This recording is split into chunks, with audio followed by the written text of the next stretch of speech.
Thank you. And on behalf of the CLDE Coalition, I'd like to thank all of you for your engagement.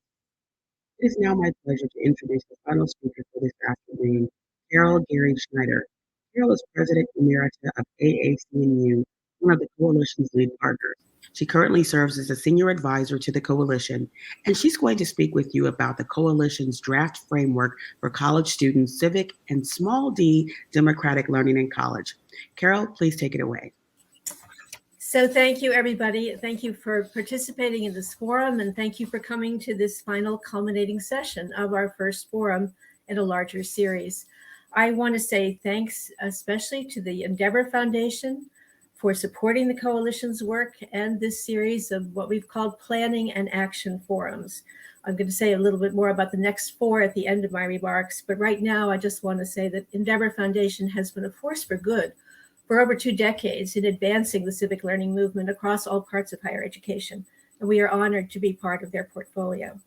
I also want to share my warm thanks, and I'm sure you all join with me in this, to Campus Compact for doing such a stellar job of hosting this event and for bringing together literally dozens of seasoned educational leaders who have been so wonderful, so inspiring in the work we've been talking about for the last 2 days.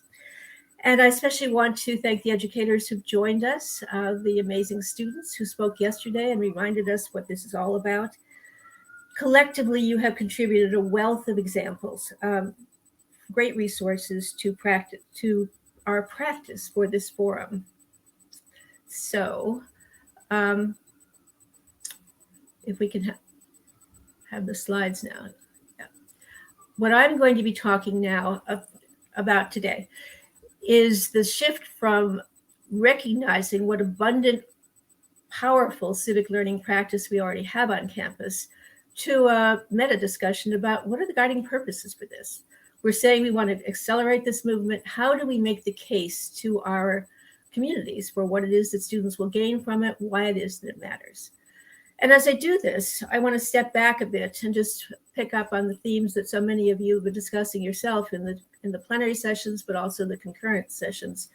In every era, the curriculum needs to be connected with the challenges of the world around it. And in our era, the curriculum needs to connect itself with the democracy that is, as several of you have said, in crisis, and a state of affairs in which some states are already raising the question, why do we have to even call it a democracy? Isn't it a republic? So we take inspiration in this work in the Coalition from Coretta Scott King, who reminded us that freedom is never really won. You have to earn it and win it in every generation. And it's our privilege in this coalition. We've come together in the belief that we have a role to play in connecting college learning, civic learning, with democracy's difficult challenges, and with doing what we can to lead forward to create a more thriving and creative democracy for the future. So what we're going to talk about is briefly about the coalition's work. I'll synthesize a few things that you've heard in different sessions. Then I'm going to put in front of you a draft framework that we have put together with advice from educational advisors about what the purposes are of this and how to describe them. And we're putting it before you as a draft. We want to draw you into the conversation about what our overarching purposes for civic learning and democratic engagement need to be in our time, and how we make this case to people who are not already part of the movement. And then very briefly at the end, I'll talk about next steps, and especially the next 4 forums and the ways in which you can take part.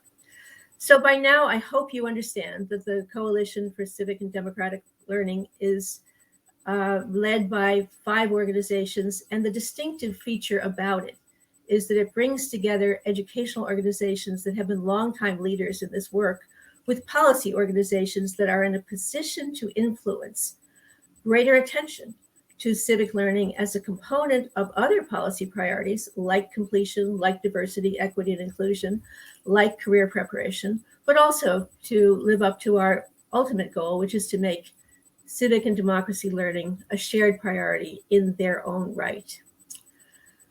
Our guiding mantra is that there already is abundant great practice for college civic learning across all sectors in higher education. But as you've heard in this forum, only some students are participating. The disparities are deep, within sectors, far fewer in community colleges than in four-year institutions, and only about 60% in four-year institutions tell NESI that they took even a single service learning course. Civic learning is much more than service learning, but the service learning data is robust, as Ashley Finley was saying earlier, and what it tells us both is that civic learning is powerful for students who participate in it, but too many students are not there.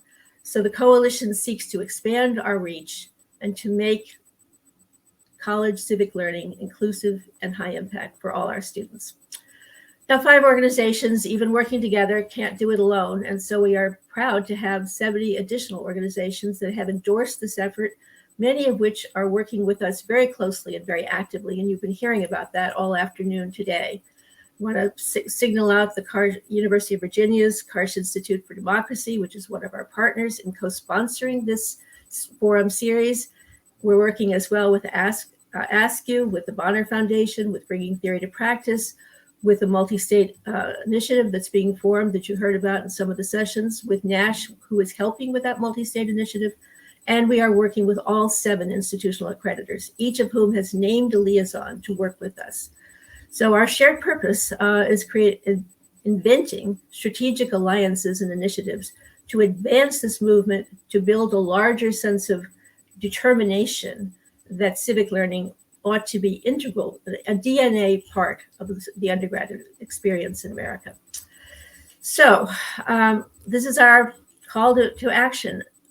Imagine if every college student, all 18 million of them, were devoting time and talent to democracy's future while they're in college as part of their studies. Or let's think about it another way. You often hear about the huge divide between the so-called college educated and the non-college educated, but the fact of the matter is that for adults over age 25 in this society, 2/3 have spent time in higher education. About half of them have graduated or have degrees, credentials with high value in the economy, as Lumina defines it.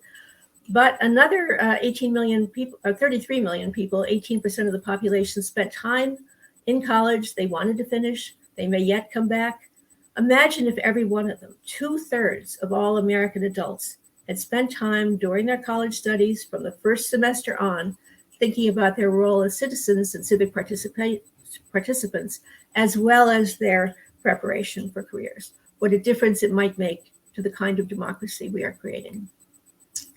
So working together, we believe that we can step forward. We can reclaim higher education's long history of public good and democratic mission, and we can braid 21st century civic purposes and practices into students' college pathways and programs.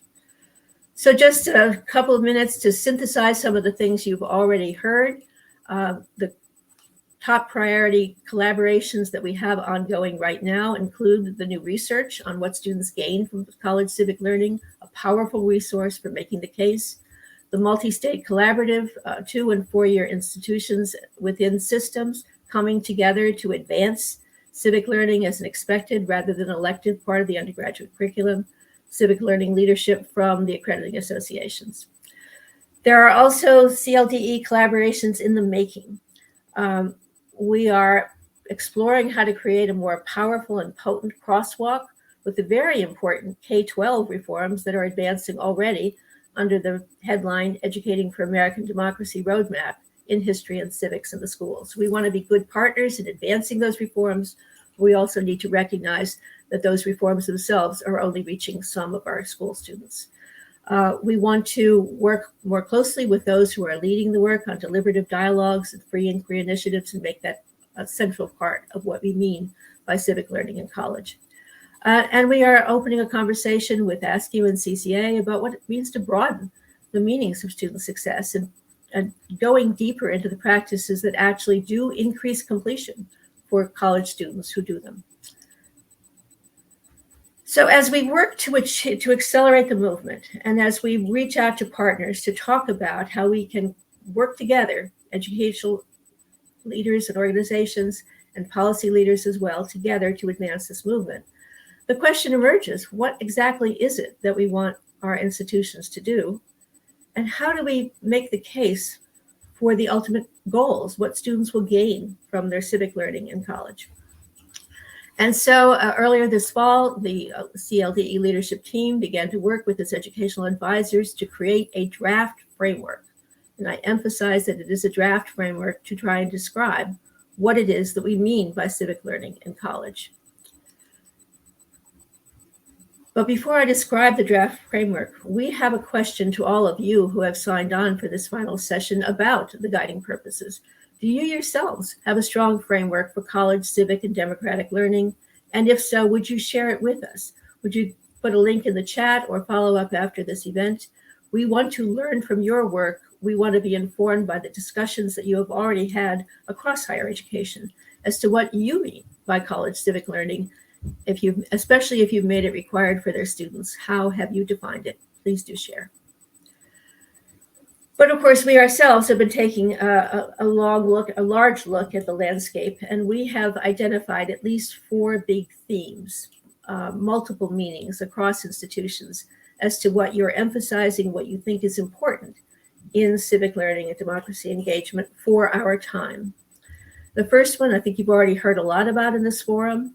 You want students to have an opportunity to work on their own identity, their own participation in creating a more equitable and just society, their own sense of civic purpose, voice, social power. So that's a big theme that we want to pay attention to in our work, in our framework. Some of you are already in states that require that every student take a course on constitutional democracy or American history, or sometimes both. Some states are now requiring that students take courses that study core texts related to the founding. And some of you have added to that trajectory and the freedom text as well, the long march toward freedom for different parts of our population. Many of you, probably the majority of you, mean action projects, community-based learning, service learning, but also other high-impact practices like internships and collaborative research and capstones and e-portfolios. You are emphasizing the action part of civic learning, and that will be part of our framework too. And then many of you are talking about what I'm starting to think myself about is necessary democracy skills. How do we help our students, and for that matter, our society, our fellow Americans, gain skills in productive engagement across difference, collaborative problem solving, the kind of work we need to do to solve problems together to create a more inclusive and just society. So here in that drawing from all of that is the draft framework. 4 big intersecting circles. Our goal is to create a graphic that people can look at right away and say, well, that sounds reasonable. So the graphic includes democratic knowledge and levers for change, important point I'll come back to, practical experience, which is our label for community-based civic learning and projects, high-value skills, including those related to a diverse democracy and deliberative problem solving across it. And at the center of it, the students themselves. Students' own journeys of exploration, of identity, of discovering, as the students told us so powerfully yesterday, yes, they do have a civic voice. They want to project that voice. They want to make a difference in their communities. So as the framework in effect draws the multiple purposes that we perceive you to be working on together in this common set of intersecting purposes. Students' own journeys standing at the center, students reflecting on where they have been, where they want to go, their social roles, developing, we hope, a sense of civic identity, as well as personal, individual, and group identity. Above all, students making their own choices, their own considered and examined choices about civic engagement during and beyond college, how they want to contribute to civil society in their lives, to their communities, to democracy, but also how they want to contribute in their careers. And I'll come back to that in a minute. The big headline at the top, democratic knowledge and levers for change. We are recommending, in effect, that students in college, even if they've had a strong foundation in K-12, as they should be looking at constitutionalism itself, comparatively, US and global. They should understand the history of and the power of the organizing principles that free societies have used to create freedom for themselves and participation for citizens. We want our students to understand that they are, in fact, the sovereigns in a democracy or in a democratic republic, whatever you choose to call it, and what that means and what their own role is. We want students to have an opportunity to debate the principles and to explore the debates over the meaning and the application of democratic principles, things like liberty, justice, freedom, opportunity, equity. What do those mean? What have they meant in the past? What should they mean in the future? We want our students to know about selected freedom movements at home and abroad, and we want them to know that they are living their lives and contributing to democracy in an era of rising authoritarianism around the world and anti-democracy movements around the world, a world in which democracy is said by international agencies to be in decline in several countries, including our own. And in all of this work, we want them to explore the levers for change, what can be done at multiple levels, from local to global, to make a difference. But we've also broadened the concept of democratic knowledge and levers for change to include learning related to students' majors and their intended careers. And you've heard a lot about that in this forum.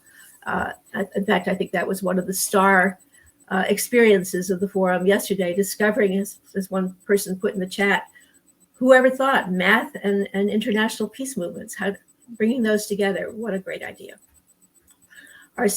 There are so many opportunities in every field to explore policy questions, equity questions, public choice questions. Just think about the storms we're experiencing right now in technology as one of the world's great marketplaces of ideas, goes through a democracy meltdown and becomes much more hospitable to hate groups, to hate speech, to anti-Semitism, and more. How are our students learning about those kinds of issues in their technology majors, those who think they're going to make a career in those fields? And one could go on and on. You can fill in the subjects yourself for the contested policy issues that exist in every field. And we think learning about those is part of democratic knowledge. And we want our students to have experiences of working on applied projects to make a difference in relation to those issues that matter in their field. So moving around the circle, we've talked about students' own journeys. We've talked about democratic knowledge and levers for change in society, but also in students' career choices. Moving on to practical experience and high-value skills.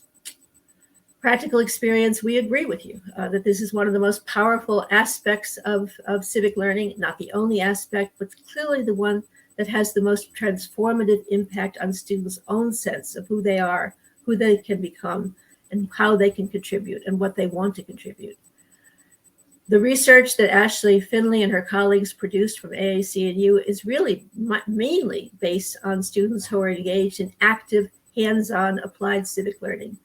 And our recommendation, and I'm sure yours as well, is that this ought to be built into every student's educational pathway. It shouldn't be elective, something they can find if they know where to look. We should bring it into their majors, into their general education, and we should make sure that students have guided opportunities more than once to reflect on what they're actually learning from their hands-on field experiences and what other students are also participating in similar or the same experiences learned, joining together their different perspectives and drawing from it new insight into how they can continue to contribute, continue to help solve problems in the wider world. And then the whole area of high-value skills. Practice, I want to emphasize, from first to final year. Some we're coming to think of as democracy necessities for this era. Productively engaging difference. Intellectual differences, sociocultural differences, racial and ethnic differences, religious differences, political differences, the list goes on and on. How do we teach people how to search out engagement with and learning from people whose views and life histories are very different from their own? And how do we move from that engagement to cooperation together, deliberation and bridge building, so that we have the capacity to solve problems, to create solutions, even though we disagree, to tackle those hard problems that we face in our democracy, including the hard problems of equity and inclusion, and making sure that we are building students' sense that they can make a difference in their society, working productively with people whose backgrounds are different from their own. And then there are other high-value skills, that many of which are already on your student learning outcomes, possibly for general education, perhaps for the whole curriculum, as AAC&U has long recommended. Things like critical inquiry and communication skills, evidence-based reasoning, so important in our time, collaborative problem solving with diverse partners, digital, media, and information literacy, and ethical reasoning and action, which I should have put on this list and which is on the draft framework that we're going to share with you following up on this session. All of these are fundamentals for life, work, and democracy, and all of them are part of the capacities our students need to know they're building in order to make a difference in their workplace, in their careers, but also in their communities. So how and where does all this happen? If there's one message that collectively we hope this framework helps to impart, is that high-impact civic learning takes more than a single course. All over this country, I've been privileged to have conversations across the country with all kinds of people in policy centers, in policy groups, as well as educators. And I know that there are many people who think that one of the important solutions to our civic deficit is to now require one course in college that will be some kind of a civic learning course. There's, as I said, 10 states already require such a course. We don't know much about, as far as I can tell, how effective these courses are in building civic engagement. We do know they're required. But our message is that high impact civic learning is going to take more than one course or one civic inquiry or applied learning project. Collaborative democratic mindsets are developed through practice, and practice has to occur across time. And there needs to be guided reflection, as I've already said, and as all of you have said, as students take stock of what they got from their hands-on learning and what they will make of it for the future. One way of thinking about this is that our pathways, those guided learning pathways that many institutions are already working on to increase completion, need to be spiraled civic learning pathways. This is what Sylvia Hurtado was talking about yesterday, how you bring different dimensions of civic learning together, not just once, but again and again from first to final year. Shared purposes, spiraled pathways, that is the key to rich benefits over time. Where and how does all this happen? You already know the answer to this. It happens in the reforms you've already been making in the undergraduate experience, or the things you require for all undergraduates to do in order to get a degree. First year experiences, courses and projects, general education, majors with an emphasis on issues that are related to students' own intended careers, high impact practices, which many institutions are working on, some state systems or have projects to make these more equitable, inclusive.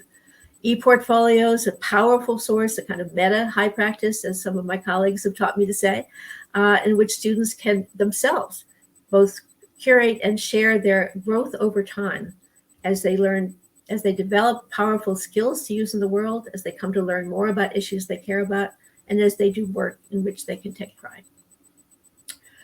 So that's the draft framework for college civic learning. And it is, as I say, a first draft. We will be sharing with you. I think it's already attached now to the materials from this session of the forum, so you'll have access to it immediately afterwards. And we will be sending you a note inviting your follow-up. You can review it. You can share your suggestions for how to improve it. I am quite confident that as we work on this over the next few months, that it will change in significant ways. But I also am quite confident that in order to build this movement, to expand civic learning across the country, to make it a shared priority for a democracy that needs civic capacity, that we will have to be able to explain what is it that students are gaining from this, and how does the organization of their educational experience ensure that they are gaining the kind of knowledge, experiences, skills, and sense of civic engagement and choice that are braided into this framework. So what are our next steps in accelerating this movement? The most important is to continue something that the coalition has already been doing, which is identifying institutions where civic learning is already part of the expected college pathway, where all students are participating in some way. You've heard from many of them in this forum. There are others. If you go to our website and look under CLDE in action, look for the campus profiles. We have profiles there of institutions beyond those that contributed in this forum, where all students participate. There are others we plan to put up as soon as the forum is over and we can get back to our website. But we are confident that there are many examples represented among the participants in this program. And we hope, if civic learning is already part of your spiraled pathways, share your model with us and help us share the good news that this is possible, because it is being done across all sectors in higher education. The second big priority for us is the multi-state collaborative that you heard about both in the plenary and if you went to the concurrent on it. There are 4 state systems that have banded together to form it. They are reaching out to other states. If you are in a state or on a campus in a state that you think ought to be part of this, let us know, and we will make sure that we are talking to the SHIOs or the NASH schools in that state. We are working on the accreditor initiatives. You'll be hearing more about that very soon. We were gathering information just last week at Middle States from participants about what they thought would be helpful in the self-study accreditation process. And we will put together a toolkit of recommended actions that that any accrediting agency can use. But the most important next steps are, in fact, supporting your work. It's the planning and action that you will do to expand and strengthen civic learning for an engaged democracy on your campuses, within your institutions, in your communities, and in partnerships, as we're recommending, with K-12 and history and civics reforms. That's why we've called this forum a Planning and Action Forum, and there are 4 more forums that are part of this sequence, again, thanks to the generosity of the Endeavor Foundation. So many of you have already registered for the February 6th and 7th forum. It's like this one, virtual, free, a wealth of examples. And we're going to go deeper into the how of creating those inclusive, high impact civic pathways, civic learning pathways. But we're also going to spend a lot of time on how we build our capacity to bridge divides within our institutions, within our communities, and in the larger democracy that needs that kind of time and talent. There will be 2 summer institutes, one hosted by AAC&U, that will be multi-day institutes where you can apply to bring your nascent, expansive action plan to the forum and work on it with peer institutions, with mentors and coaches that are always part of AAC&U's summer institutes. If you're from a policy organization, think about making plans to attend the SHIO policy meeting, which will be in August, and that will also be an opportunity to work harder on the multi-state collaborative, on the accrediting initiatives, and on the other policy initiatives that we're putting together. And then finally, next fall, in partnership with the University of Virginia, we will have a place in their Democracy Biennial, which will be a big gathering of national leaders, international leaders, scholars, journalists, and we will nestle within it with an educator policy summit, looking at how far we will have come in a year and at the next steps for expanding this movement and making democracy learning a proud part of an expected quality education across American society and across all sectors of the post-secondary landscape. So thank you for coming. Thank you for your commitment to joining this movement. And we want to wish you a happy holiday and a joyous new year. Thank you.